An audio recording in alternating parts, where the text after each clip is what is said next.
बच्चों, आज मैं आपके लिए केमिस्ट्री का एक नया वीडियो लेकर आया हूँ, जिसकी सहायता से आप क्या कर सकते हैं, मूलानुपाती सूत्र और अणुसूत्र से रिलेटेड जितने भी न्यूमेरिकल बनेंगे उनको हम आसानी से कर सकते हैं।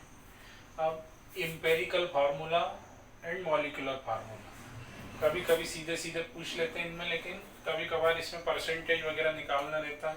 इम्पेरिकल फार्मूला दिया रहेगा तो आपको मॉलिक्यूलर फार्मूला निकालना रहेगा, और मॉलिक्यूलर फार्मूला निकालने के लिए लेकिन एक बात सबसे बड़ी मज़ेदार ये है कि मॉलिक्यूलर फार्मूला अगर पूछेंगे तो इम्पेरिकल फार्मूला दिया रहता है, लेकिन इम्पेरिकल फार्मूला भी नहीं दिया हो तो हम मॉलिक्यूलर को कैसे निकाल सकते हैं। उसके लिए मैं आपको एक छोटा सा न्यूमेरिकल बता रहा हूँ तो टॉपिक क्लियर हो गया आपको। टॉपिक का नाम क्या है, empirical formula and molecular formula. बहुत जल्दी से हमें निकालना है।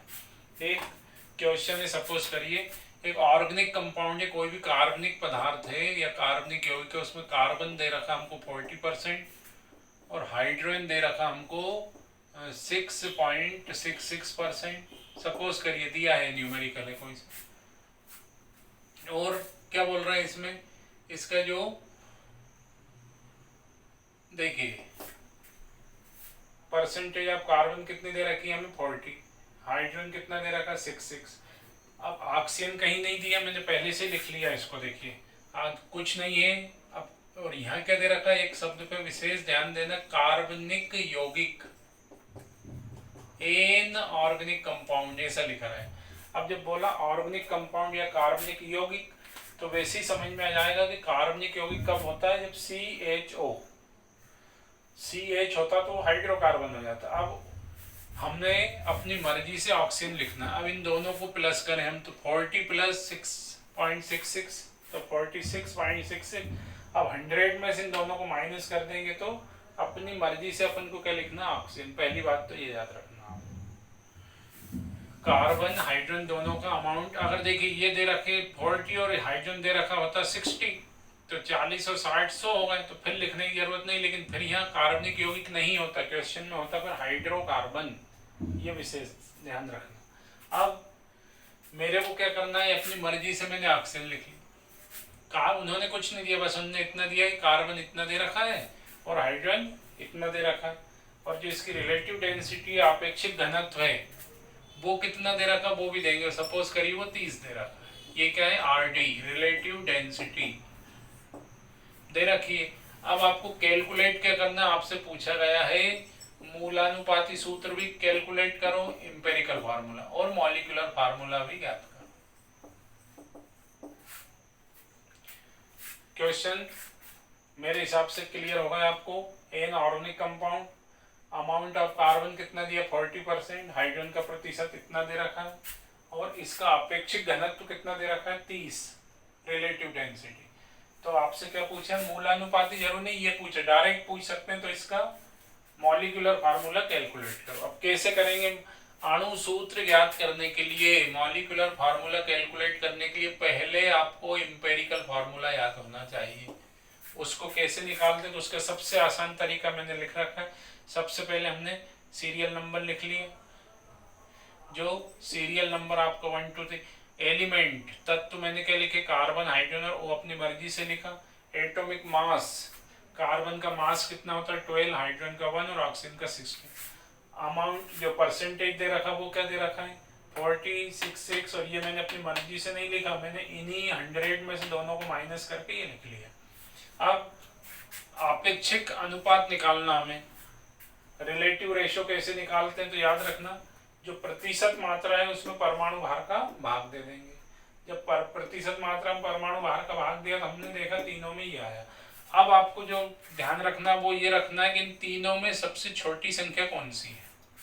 ये मैंने एक सिंपल सा न्यूमेरिकल बताया आपको, सबसे छोटी इन तीनों में स्मॉलेस्ट नंबर, देखो सबसे छोटा आपको ये दिखाई दे रहा। तो फिर क्या करना, आपको फिर से इस छोटी संख्या का तीनों में भाग देना, तीनों को डिवाइड करना पड़ेगा। किससे, जो स्मॉलेस्ट नंबर है। तो देखिए इसको भी हमने इससे डिवाइड किया, इसको भी और इसको भी। तो आप रेशो देखेंगे, सिंपल रेशो, सरल अनुपात कितना आ रहा 1 to 1। अब जरूरी तो नहीं कि हमेशा ऐसे ही आए आपका 1 to 1, ये तो सिंपल क्वेश्चन होगा।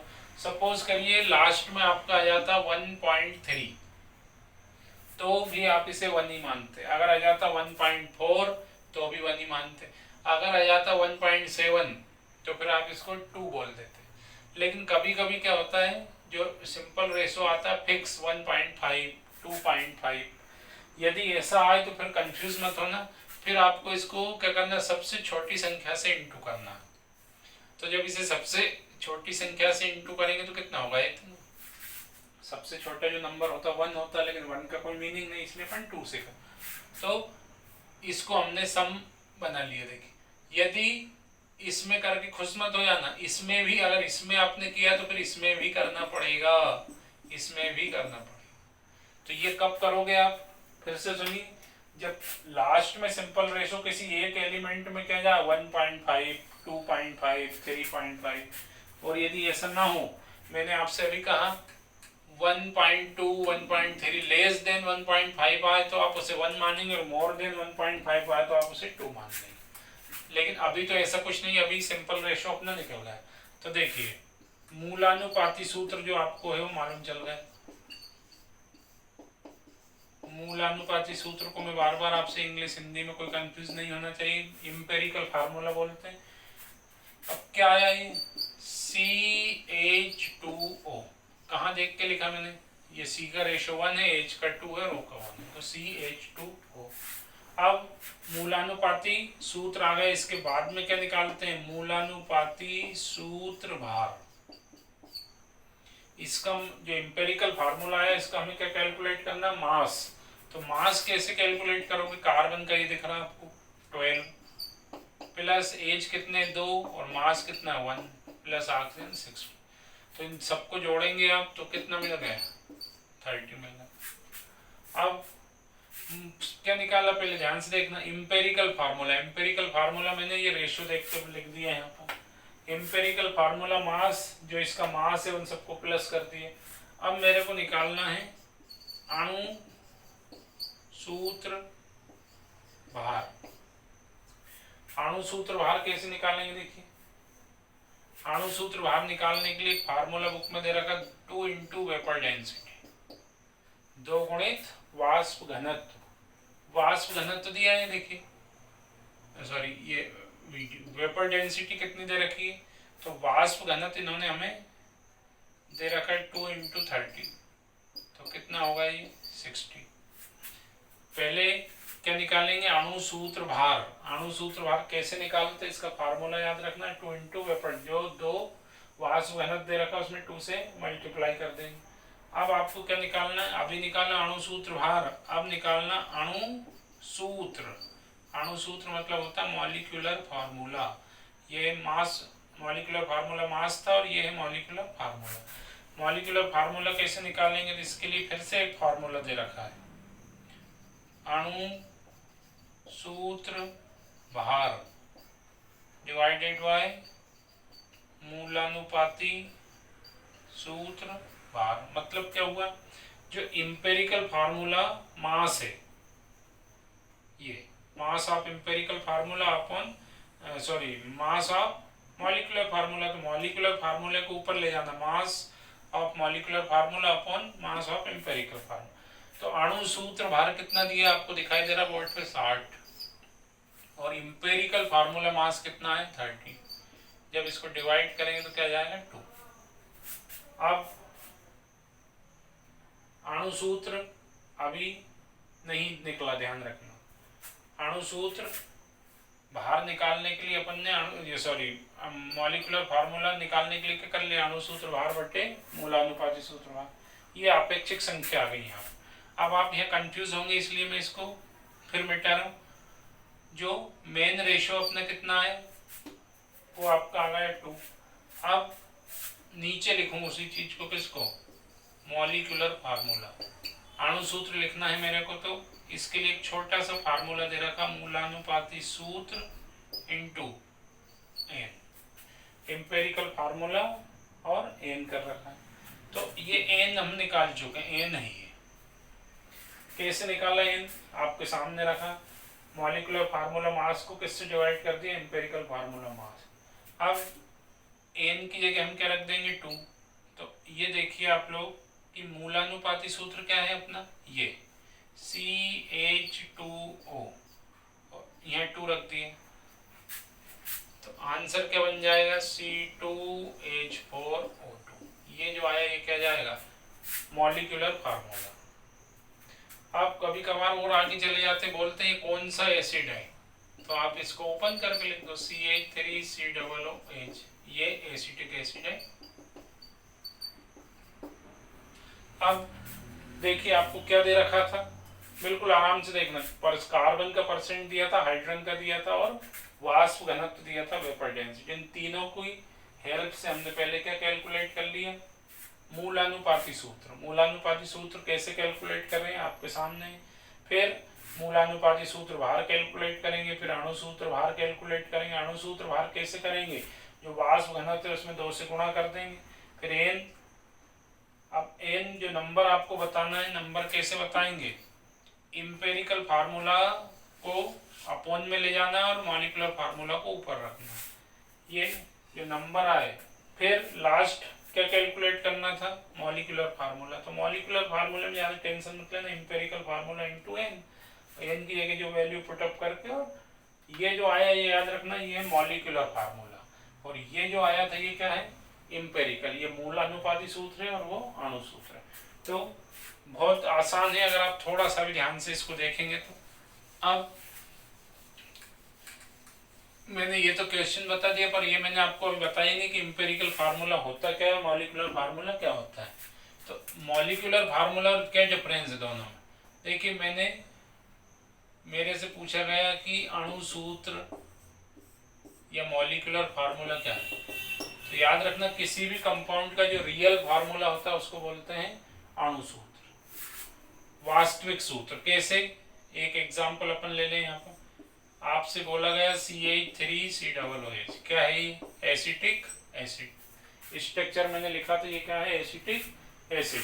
अब एसिटिक एसिड का अगर मैं आपसे क्या बोलूँ कि इसका अणु सूत्र बताओ, तो मॉलिक्यूलर फार्मूला लिखने के लिए आपको क्या करना, सबको प्लस करो। C कितने हैं 2, H कितने हैं 4, O कितने हैं 2, इकट्ठे कर दिए। ये हो गया क्या, अणु सूत्र। मॉलिक्यूलर फार्मूला है कि इंपेरिकल, तो याद रखना अपन इंग्लिश में बोलते हैं मॉलिक्यूलर फार्मूला। किसका है अणु सूत्र, एसिटिक अम्ल का अणु सूत्र होगा, ये होगा। लेकिन एसिटिक अम्ल का मूल अनुपाती सूत्र बताओ, नाम से कुछ क्लियर हो ना, मूल अनुपात। तो मूल अनुपात जो देखे C कितना है 1, क्यों बोला 1, 2 है तो 1 से 2 को 1 लिख सकते हैं, तो 4 को क्या लिखूंगा मैं फिर 2, और फिर 2 को मैं क्या लिखूंगा 1। लो, तो मूल अनुपात ये है, कार्बन 1 है। जब इसको 2 की जगह 1 किया तो याद रखना 4 की जगह 2 कर देंगे और फिर 2 की जगह 1। तो इससे आपको मूल अनुपात और दोनों में क्या डिफरेंस है, जो रियल फार्मूला होता है उसको बोलते हैं अणु सूत्र, और जो उसका मूल अनुपात आएगा वो हो जाएगा मूल अनुपात से। जैसे कभी कभी अगर आपकी किस्मत अच्छी, सीधा पूछ लिए बेंजीन का मॉलिक्यूलर फार्मूला बताओ, मॉलिक्यूलर फार्मूला ऑफ बेंजीन। तो बेंजीन का मॉलिक्यूलर फार्मूला क्या होगा, C6H6।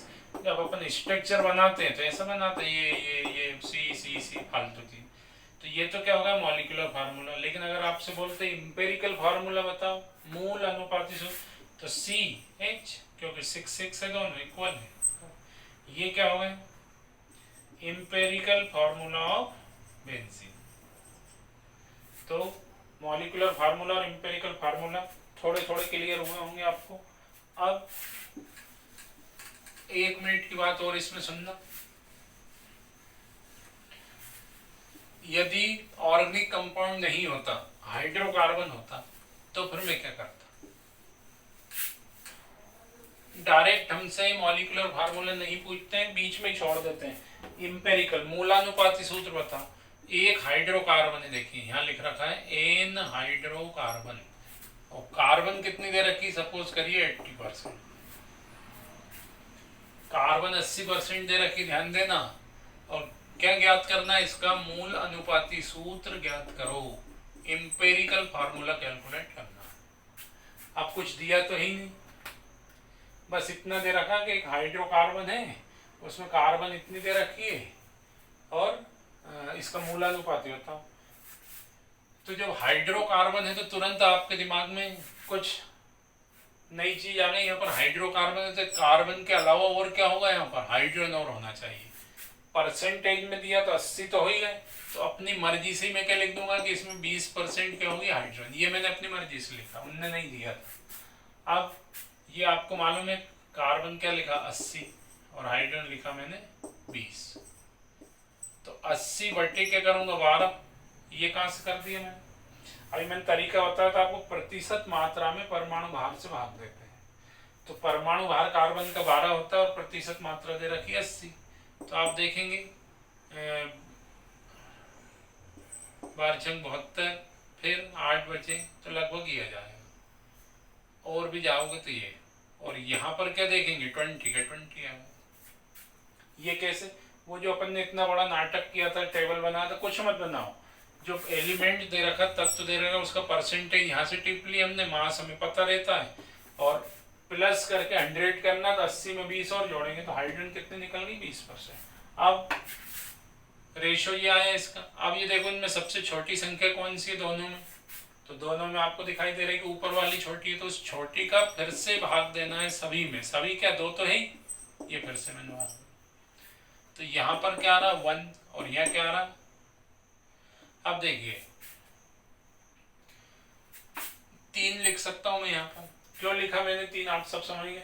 6 3 जा 18, 6 18 और 66 इंटू 3 अप्रोक्सीमेटली 2 हो जाएगा। मतलब कितनी बार जाएगा, 3 बार। अगर किसी ने ज्यादा डेढ़ा कर लगाई, बोला हमारा जो 3.1 आ रहा तो आने दो, 3.2 आ रहा तो भी आने दो। कोई कह रहा हमारा तो 2.9 आ रहा, हमने करेक्ट काट के देखा, तो भैया 2.9 को 3 लिख दो, 3.2 है तो भी 3 लिख दो, ये अपन बात कर ही चुके हैं। मतलब अप्रोक्सीमेटली जो रेशो है वो कितना आ गया, ये दिख रहा आपको।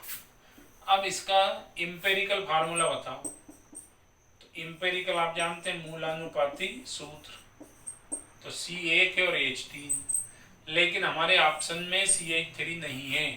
4 ऑप्शन जो दे रखे उसमें ये दे रखे CH4, C2H2, C2H4 और C2H6, ये 4 ऑप्शन दे रखे हैं आपको, आपकी जो आंसर सीट है उसमें। तब आप कौन सा आंसर लगाएंगे, हमारा तो ये आया और ये तो है नहीं, तो फिर आपको दिमाग में बैठाना कि यार CH3 केमिस्ट्री में कुछ होता ही नहीं है, तो नहीं होता तो इसका डबल कर दो, ये तो होता है इथेन। तो कभी कभी क्या होता है आंसर ये आता है और चारों ऑप्शन में कोई ऑप्शन है ही नहीं CH3, तो आपको फिर थोड़ा सा दिमाग लगाना और आप तुरंत इस पर टिक लगा देंगे। ये कब की बात है, जब सिर्फ क्या पूछा आपसे इंपेरिकल फार्मूला मूलानुपाती सूत्र, और अगर अणु सूत्र पूछते हैं तो जनरली क्या करते हैं मूलानुपाती सूत्र दिया रहेगा, और मैंने एक आपको ऐसा बता दिया जिसमें मूलानुपाती भी निकाला था और अणु सूत्र भी निकाला। तो ये हाइड्रोकार्बन वाला भी एक न्यूमेरिकल होगा।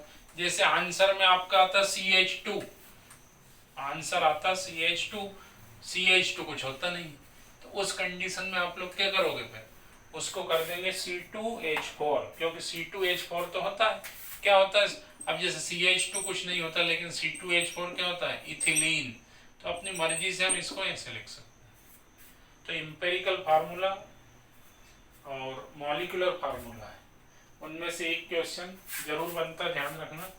ये मैंने आपको सीधे सीधे बता दिए। सपोज करिए दे रखा कार्बन 30%, हाइड्रोजन दे रखा मान लो 40%, कुछ भी, नाइट्रोजन जरूरी नहीं CHO लो, CHO भी दे रखा है और N भी दे रखा है, ऐसे भी आ सकते। तो आप इनसे दुखी नहीं होना कि इतने सारे दे दिए तो हम कैसे करें, तरीका अपना वही है।